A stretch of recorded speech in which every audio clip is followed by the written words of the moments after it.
What does it feel like taking care of women in some of their most vulnerable moments? Why is storytelling so important and healing? Hi, everyone. I'm Dr. Amy Novat, and this is Gynocurious. We are here to investigate what it means to be a healer and to be healed.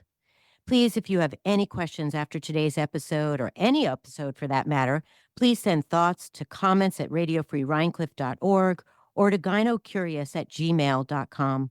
Please give us 5 stars on whatever app you're listening on and share the show with your friends and family. Today, I am welcoming Dr. Maryl Sackeim. She's an OBGYN and complex family planning specialist in San Francisco.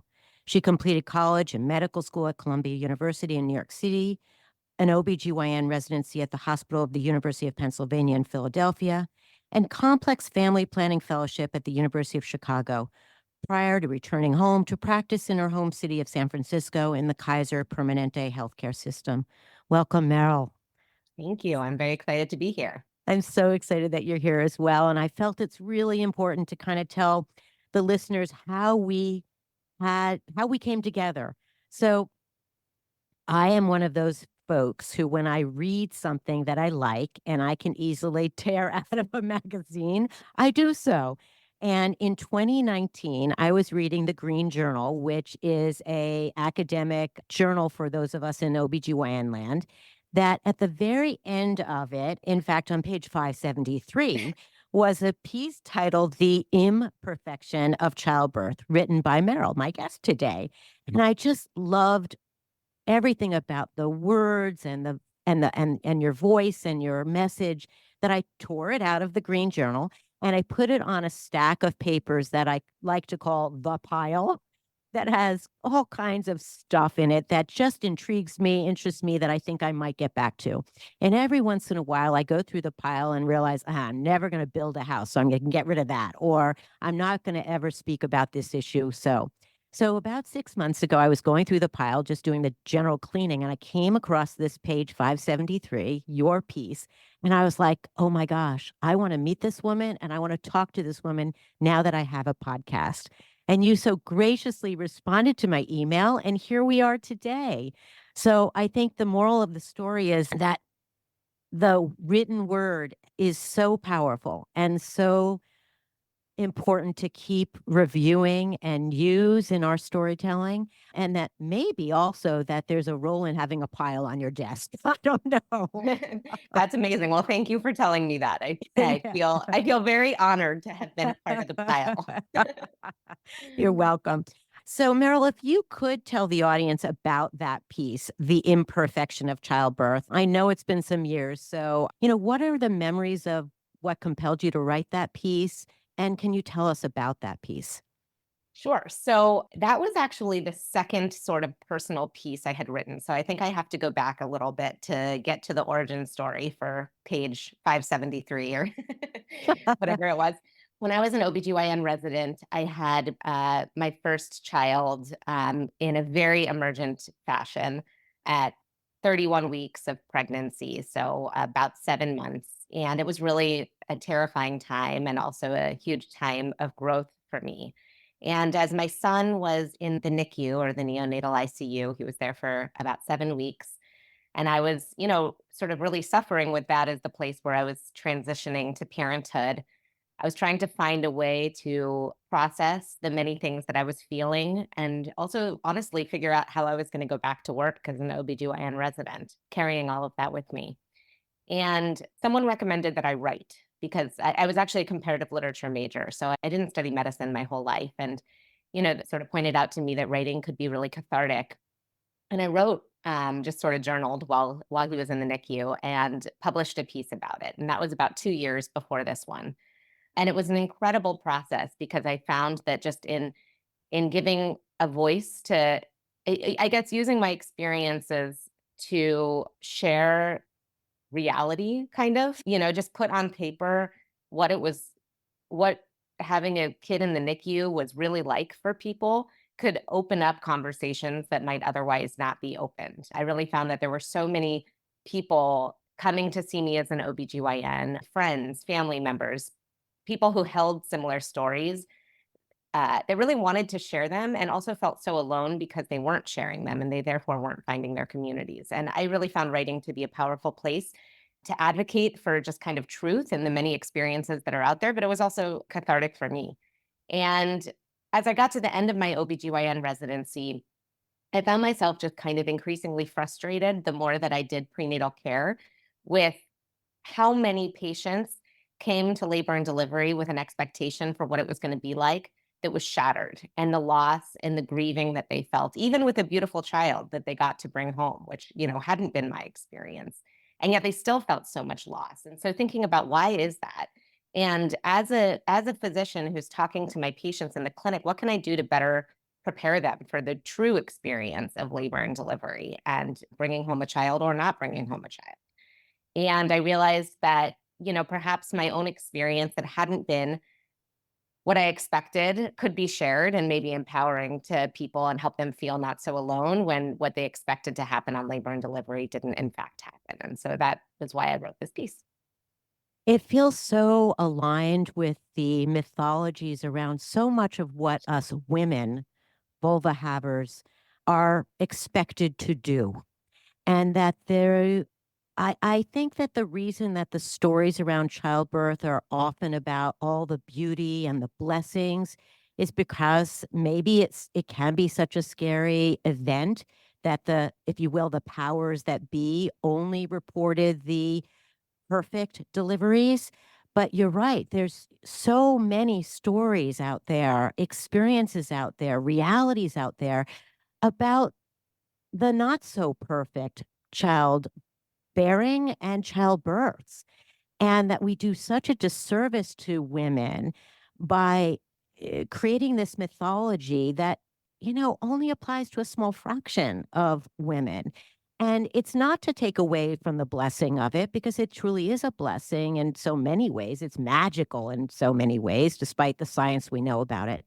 But the expectations for us women around so many aspects of our lives are just the bar is so high and so few of us reach it, right? It's an impossible bar. Yes, yes, yes.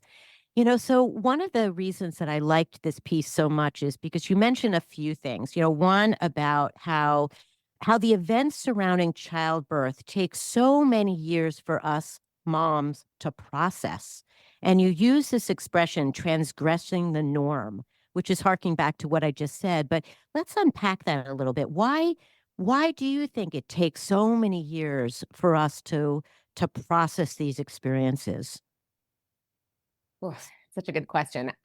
I think there's a couple reasons. I think one reason is that people don't really have a place to share the truth of their birth story. Mm, I think they feel like what people want to hear is the norm, right? Quote unquote norm, because it's right, totally not the norm. But right. they feel like what people want to hear is, oh, I went into labor and delivery and I was in labor and I didn't get an epidural and I pushed out my child and it was the most happy moment of my life. And if that's not the experience, which 99% of the time I feel like it's not exactly the experience, then they feel like they did something wrong and they're Yes. hesitant to talk about it. We feel like it's a sign of failure. It's a sign of failure, and that automatically, the guilt starts to pour in about I failed my child even before my child was born in the way that I brought my child into this world. And unfortunately, a lot of this is getting worse and worse now with TikTok and Instagram. And, the only stories that I find are shared are the ones that sort of support this norm. Or, I mean, not the only stories, but in a way, this ideal is being amplified on the internet. And I find that patients feel really embarrassed when that's not the experience that they have. Yeah, these social media platforms spread illusions. That's what they spread. It's like everyone on Facebook. Have you noticed? They don't tell you when trauma happens. They only tell you when they've gone on vacation.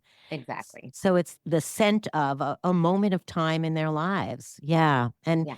of course, we know, not just as clinicians, but as human beings, that everyone in this life experiences some trauma. And we don't talk enough about it. What would you say might be some of the strategies? You've just shared your own strategy, writing about it, journaling about it. What are some other strategies that we might share with our listeners about healing from the trauma of childbirth? I think it's so important to just tell the stories, to just tell your reality, that as much as we can for ourselves, get rid of the ideal and accept what it was in all of its beauty and all of its pain. It's a very an odd experience. I actually have a medical student who said to me recently that they had a really hard time on labor and delivery because they were watching women be in pain who didn't want them to do anything about it.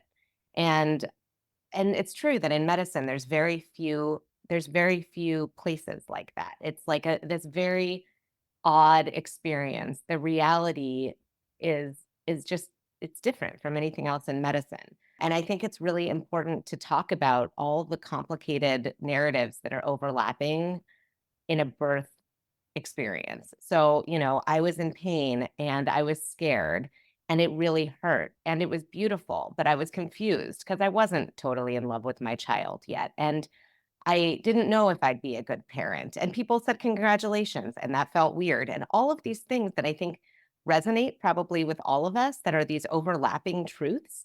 And we want it to be this one single narrative, and it's just really not. It's this really complicated space. And so I think accepting the complexity of it and the inability for it to be just one thing, perfect or imperfect, is really important. And to talk to our friends and to talk to our relatives. And when our mothers and grandmothers talk about how, whatever idealized version they have of it, for us really to push them and say, well, was it really that easy? Was breastfeeding really that easy? There's all these narratives that pass down in time, and to really push people for the real story. And I think that a lot opens up about how much more complicated it is, and that can be very healing for us as people who have been through the experience. Absolutely. I like to talk about the universal truths and the individual stories. And the reality for me is that childbirth is hard.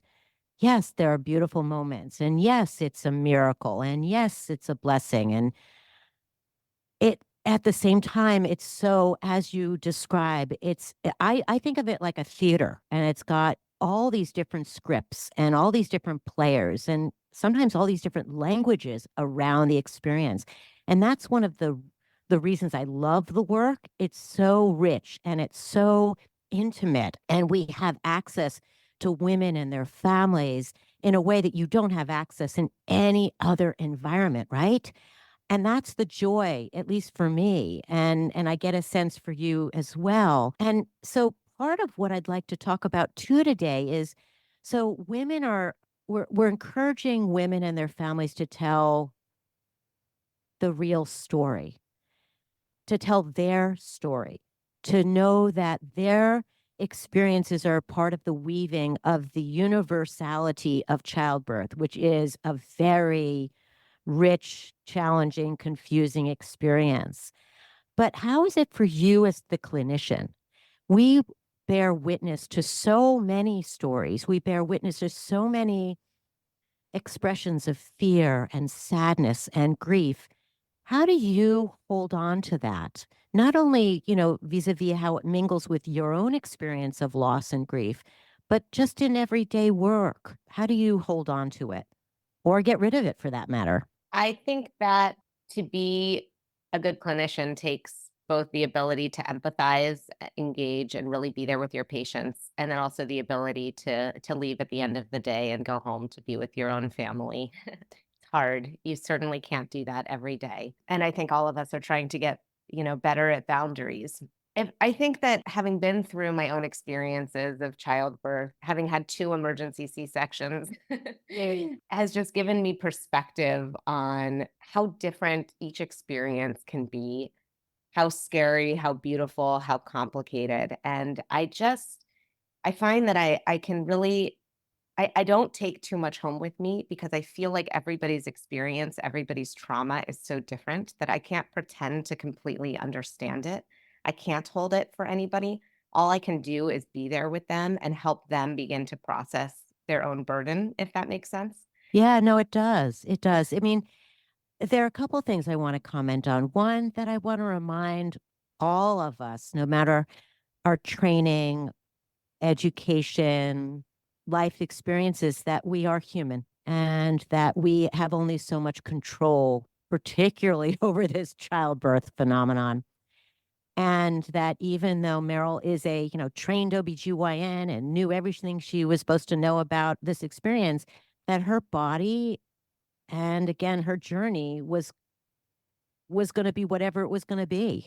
And in terms of how we carry the stories that our patients share with us, yeah, we're talking about transference, we're talking about projection, we're talking about these, if you will, Freudian phenomenon that are so, again, so important in terms of empathy, but it's also important in terms of creating boundaries. And I call it, psychic defense, because if we were to take in every storyline we hear, particularly the hard ones, we would be overwhelmed and perhaps unable to leave our house, right? It would just be too much. And we learn this by experience, but I'm wondering whether during your residency, and it's interesting, I also went to UPenn, but through Reading Hospital Medical Center, was there any formal teachings about how to kind of communicate, defend, kind of the experiences, the losses and the hardships during the residency training? Because not during my time. Not during my time. I think it gets better and better as time goes on. I feel so grateful for my residency program. And one of the things that they did is we had a set time a couple of times a year where each class, because in an OBGYN residency, there's, 4 years of trainees, we would come together and have a time with a proctor to write about we called it kind of professionalism, but it was using writing, so also very much down my alley. But it would be sort of talk about a time when X, Y, or Z experience threatened your professionalism. And we would write about a patient who, was really pushing our buttons for some reason, or a patient who we really couldn't function with our partner that night because, something was triggering, whatever it might be. I mean, I can't remember exact examples, but that was a really amazing experience for me of seeing how much my colleagues were going through the same sort of mental exercises that I was, the same sort of challenges. And so I never felt alone in how hard and how beautiful this work was. It felt like there was an open space of camaraderie to talk about it. So I do feel really thankful to my residency for setting that up. And now in my role as one of the residency directors where I am, I try to sort of mimic the same thing to create an open space to process these feelings.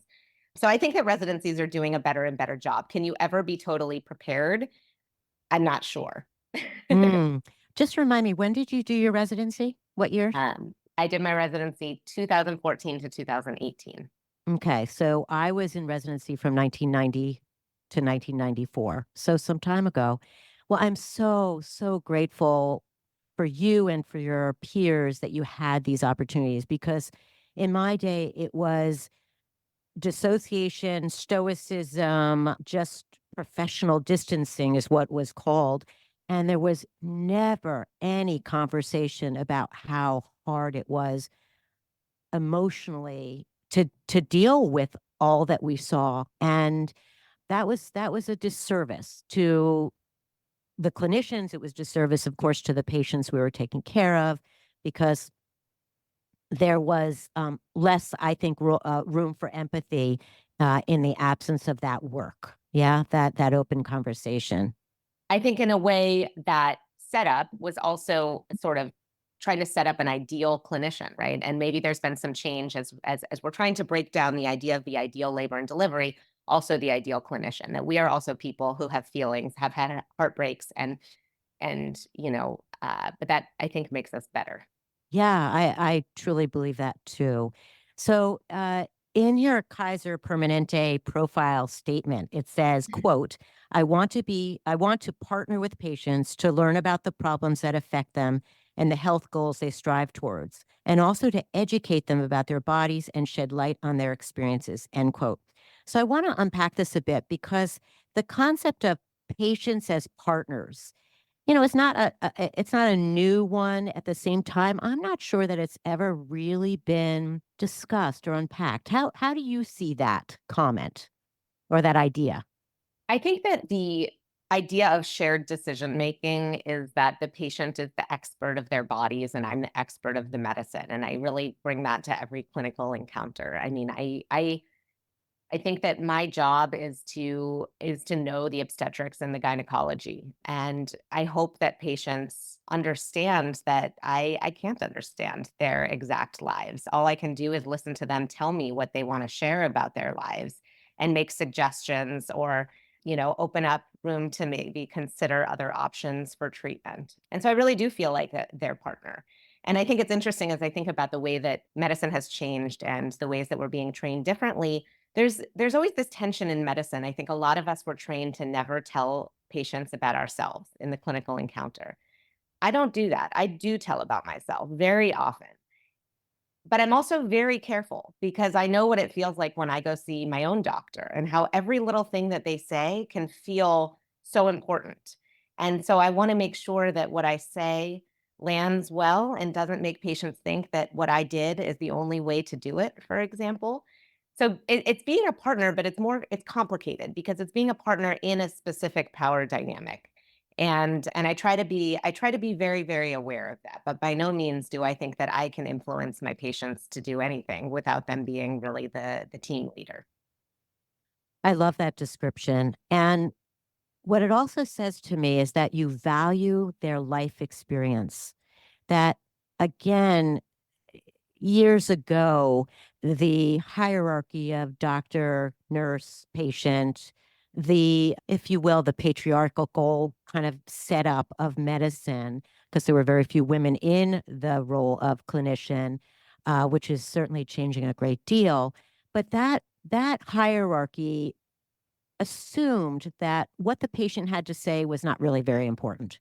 It was really all about the physician's knowledge and assessment and diagnosis, kind of absent of the patient as a partner, the patient's experiences. And as you say, the language that they use and we use is so, so important. Again, part of what I love about our career is I love listening. I mean, one of the reasons I'm doing Gynocurious is I want to share these stories because they are so rich, interesting, challenging, provocative. So not only do what patients tell me and the words they use tell me so much, but what the words we use, the language we use when we're in a clinical setting is so, so impactful.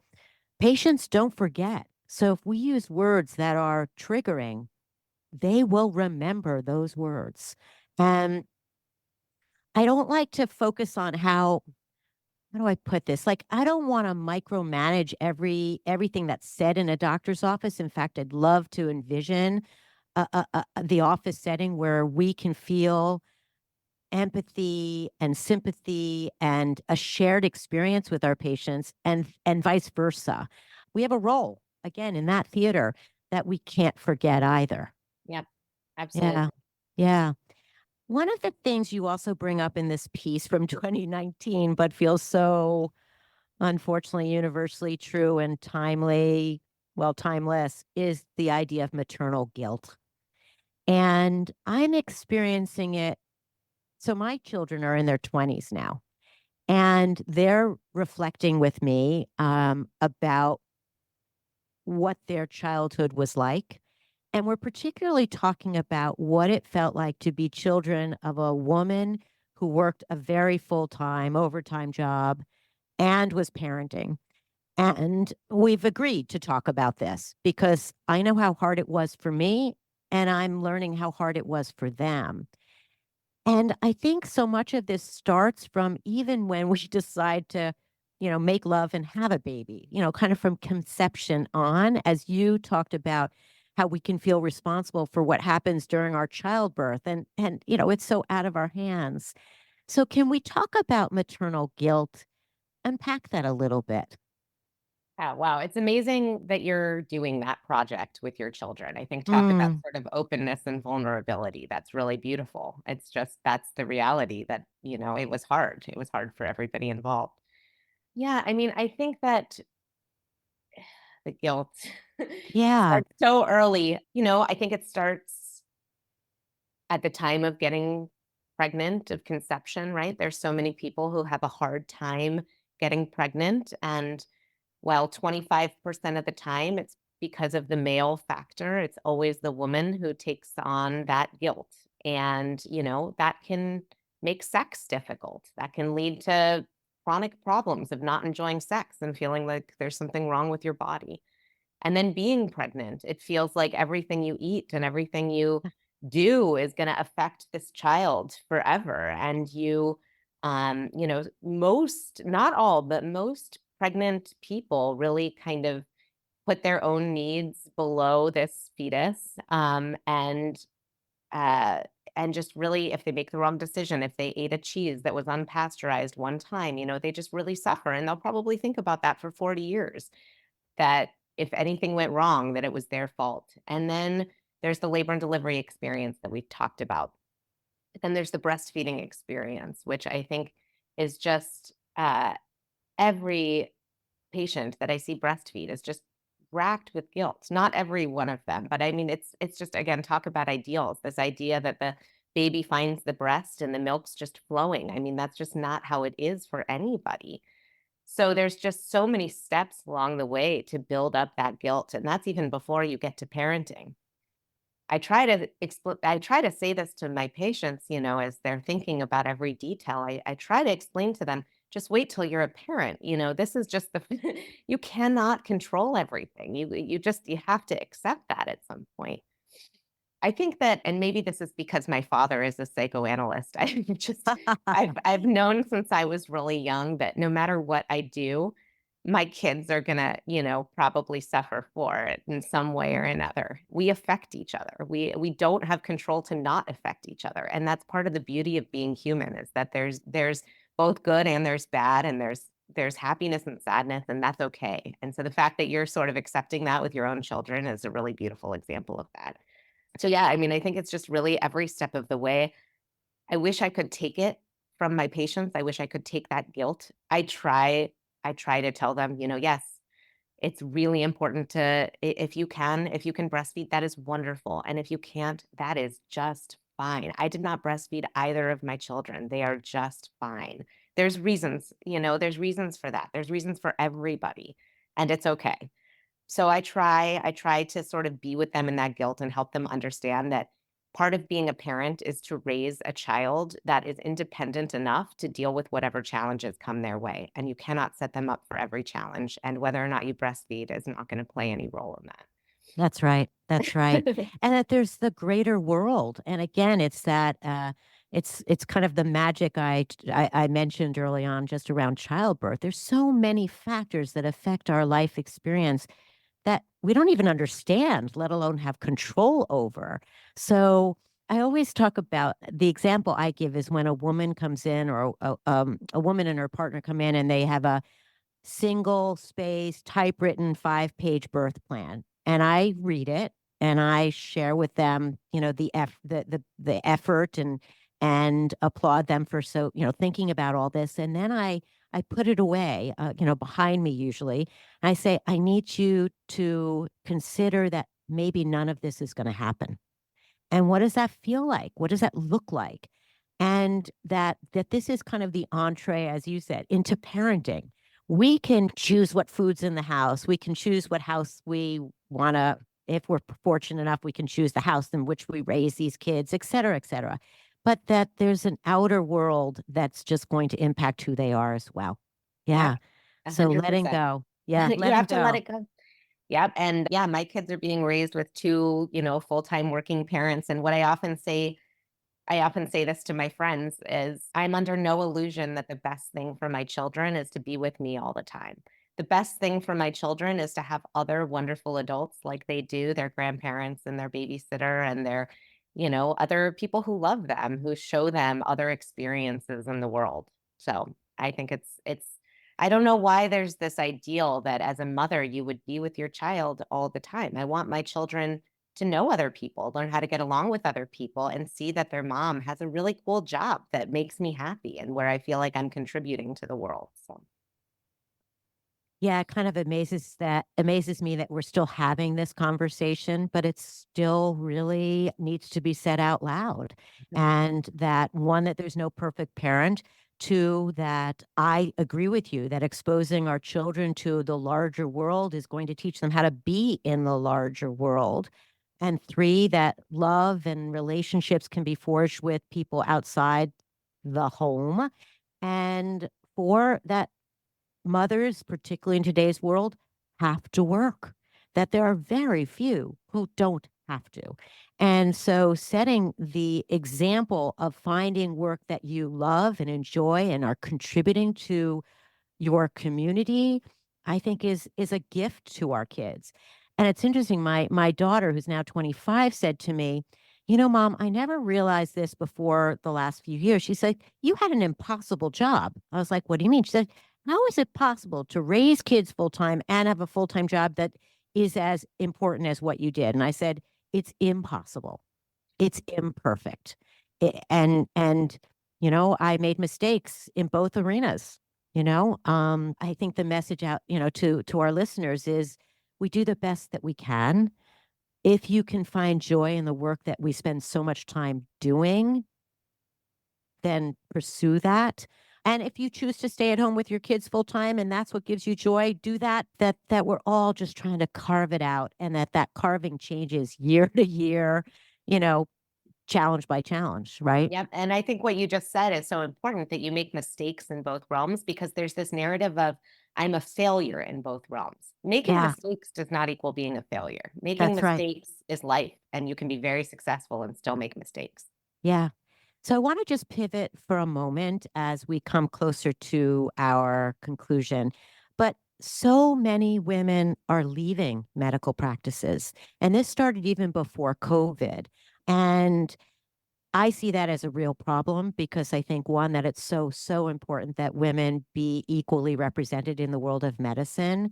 Two, we know that women patients are often choosing women clinicians, so we need them. And moreover, we're looking at a paucity of clinicians. And I think it's 2034. We're going to have a real problem with medical deserts throughout this country.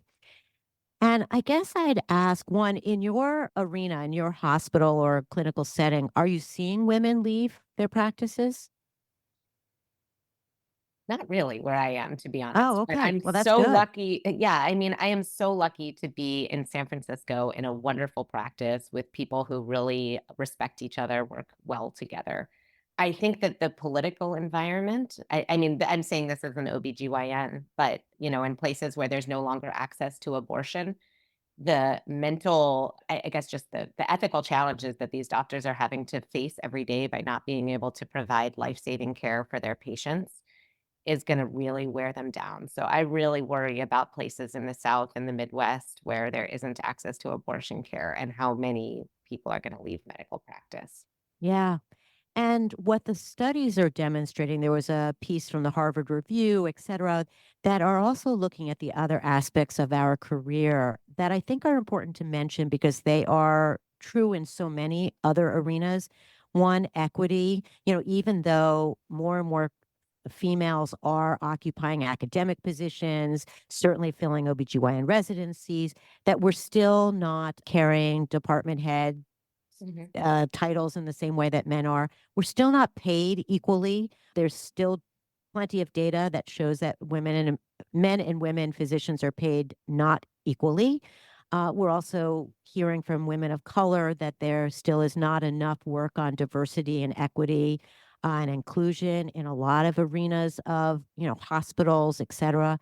And as medicine gets to be more and more about corporate environments, I'm worried about losing touch with all clinicians, men and women, but certainly a lack of flexibility around women and how they want to work. So I just wanted to put that out there. And I'm so grateful that you are in an environment that is supportive and inclusive and equitable, because it's certainly not happening not only for clinicians, of course, but we also know women of color are not having access to good care in so Yeah. many parts of the world and in this country. It's a big problem. I mean, I think there's so many things that we need to do to change. One of them is to increase flexibility in the job. And then just in terms of sort of leadership positions, I think A lot is asked of young clinicians to do, honestly, on a volunteer basis, do research, write papers, teach, edit journals. And I really think that can't be a volunteer effort if we really want to strive towards equity. It's only certain people who have someone else in their lives to take care of their children while they're working on a paper, for example.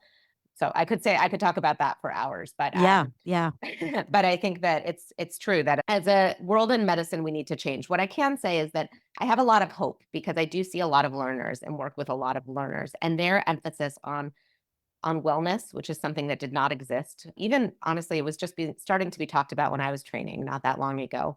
I think that's going to make a big difference because I think that they're arguing for things that they need to be able to do this job in the long term. They need to be cared about, respected, paid, given leave for, for childbearing and parenting. And so I hope that even as there's so many threats to the career, that there's also other sort of grassroots advocacy that is going to help protect having the right people in the field.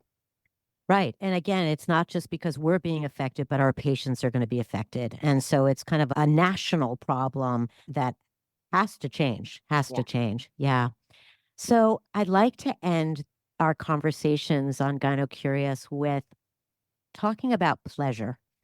And pleasure is something that for so long us women were not um, given space to talk about. And I'm not just talking about the bedroom, I'm talking about pleasure in your life. So when you're not at work, when you're not doing the dishes, although that may give you pleasure, I don't know. What do you do to get that gives you pleasure? I love to eat. I love to go out to restaurants with my partner, my family, and friends. I love to run and listen to podcasts. And I'm getting back into reading. For a long time, I wasn't able to read, and what I did read was always nonfiction. But I found that when my children are like watching TV, for example, I can tune it out. One of the blessings of being an OBGYN is I can sort of multitask in a wonderful way. So I'm able to both be with them and read a book. So that's giving me a lot of pleasure right now. I can't remember who said this. Maybe it might have been, I'm not going to guess, but someone was speaking about a woman's capacity to do many things that we call multitasking. And she renamed it as multi-thinking. And I Mhm. liked that even better Yeah, because because they're not tasks. that's right. That's right. Exactly. So, oh, there's so many great books out there right now. So have a wonderful time reading and eating and relishing time with your family. Meryl, I can't thank you enough. And I look forward to speaking to you again. You too. Thank you so Yeah, much for doing this and having me. my pleasure. I also want to thank Jen Hammoud and Matty Rosenberg, who are producing the show, and to the Epicurean that so kindly houses Radio Free Rhiniecliff to do these recordings. Thank you for joining us on Gynocurious. Please be well and listen to your insights and intuitions. They are the greatest of teachers, not to be ignored.